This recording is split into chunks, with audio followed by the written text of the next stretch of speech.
Jacob's current behavior is exactly why Timothy lost that Oscar. And let me just address it before you start. No, Timothy lost because Michael just gave a better performance. A good acting performance gets you an Oscar nomination. A good Oscar campaign is what actually wins you the Oscar.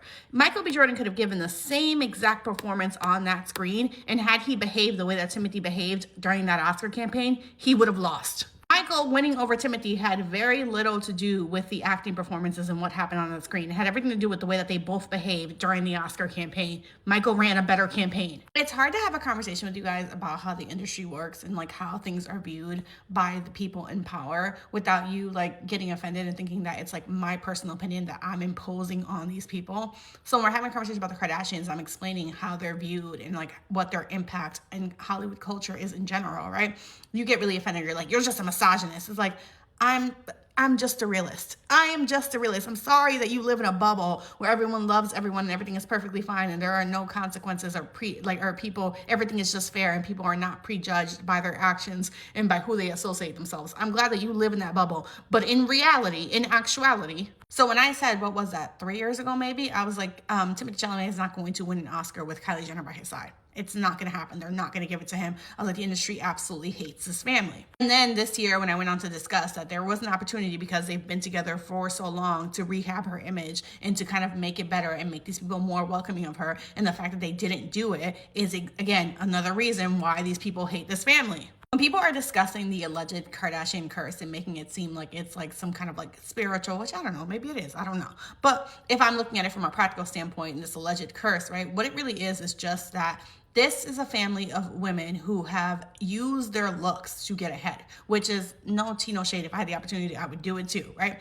But the thing about them is that they've been in the industry for so long now, right? Like I can understand using your looks to get your foot in the door, but they've been established in this industry for so long. And I say all the time that this is an industry, especially specifically Hollywood and acting, that really values merit. It really values tenacity, and their refusal to contribute to art and instead to cheat their way into kind of being prestigious, right? To be able to buy their way, like all the shows that Kim Kardashian has starred in has been because her and her mom are executive producing. They are buying their way into these rooms instead of actually, at this point in time, she's been famous for over a decade. She could have been taking acting classes this entire time and been a phenomenal actor by now. But it's like they're allergic to hard work. The only thing they know how to do is cheat. And because they are women who, unfortunately, you're not gonna like that, lack self-respect, right? Like there is something that they won't do. There is something that they will say no to if it's the right amount. They are for sale, right? There is not a brand, there is not an endorsement deal that they will say no to if it has the right number behind it, because they have no real sense of pride. There is something that is beneath them. They will forever survive. They're like cockroaches. Their success can be boiled down to them being opportunists and being very slimy. Like there's nothing that is beneath them.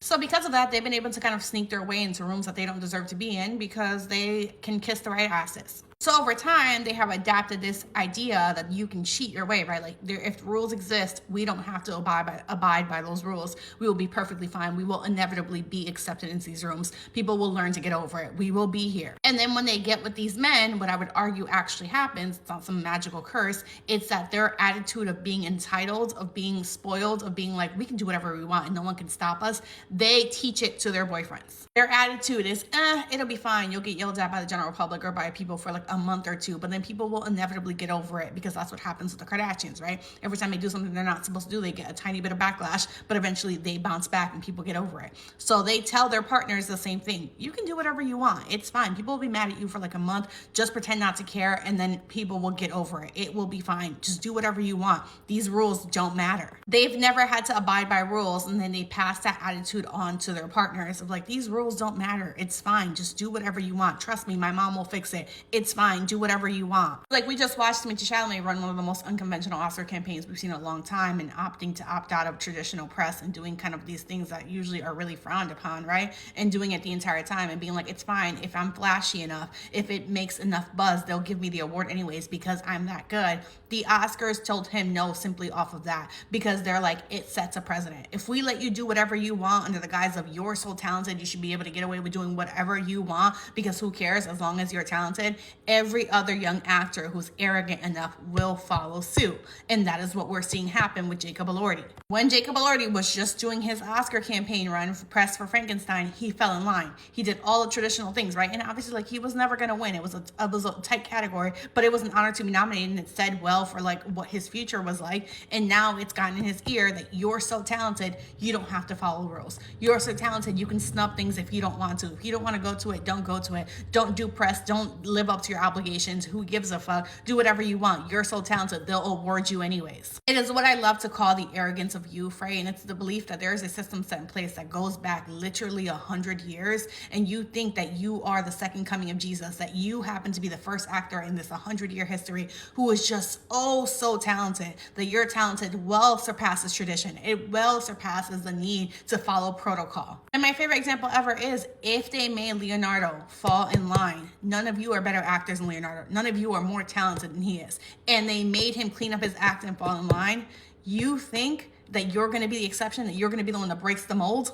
I know someone's going to be the argument that it seems petty to try to control people and to force people to do things that they don't want to do when it should just be about the acting. But it's like there's a system set in place. These press junkets are important. These film festivals are extremely important. And having famous people like Jacob Elordi use his fame to bring awareness, right? Like the way that Cannes, the way that Cannes stays famous and stays relevant is that so many famous people show up, and that film festival matters because it's how smaller films and more international films get attention and get eyes on them. It's through these festivals. If film festivals stop to exist, the only films we'll ever get are Marvel films. They're a very necessary part of the art process, right? And like it gives opportunities to small filmmakers, to indie filmmakers, and to also like smaller actors who haven't gotten their big breaks yet. These film festivals help them out. So it's like the very least you can do. You owe it to the art form to show up. I say all the time, art is about community, art is about collaboration, and the idea that a single actor has reached a certain level of talent, a certain level of fame where he doesn't have to participate in the acts of community, he doesn't have to participate in the art of collaborating, right? And like showing up for other people. That is what the problem is. That's where the problem lies. That is why these rules and these procedures are set in place, is to make sure that never happens. That is why the Oscar keeps adding in more and more categories that are about things that are not just about the main actors who are on film. That is why the casting actor was added in as nominated. That is why Timothy's comments about the ballet and the opera were so offensive. Because art is about collaboration. Every single person who adds a piece to it is a necessary piece and should be given the same exact kind of respect. So when an A-list actor decides that the show is about him, the film is about him, the entire industry is about him, you need to be grateful that he can show up someplace. Literally, the industry will fall apart. So it's literally a spit in the face to so many people for you to be like, I don't care, I'm so famous, I don't have to go to that if I don't want to. Like someone's gonna make the argument that Oscars should just be about the acting, right? It should just be whoever did the best on screen. And it's like, in an ideal world, it could be, it should be, right? But the reason why it's not is because the entire system falls apart if you let actors believe that they're an island. If you let A-list actors believe that they're an island and they don't need anybody else, and the only thing that matters for them to show up today on screen and just do what they do in front of the camera, and that's all that matters, the entire industry falls apart. A-list actors like Timothée Chalamet and Jacob Elordi make up like 3% of the entire film industry. Institutions like Cannes and the Oscars let them believe that they can do whatever they want, they're the most important people in the entire industry falls apart.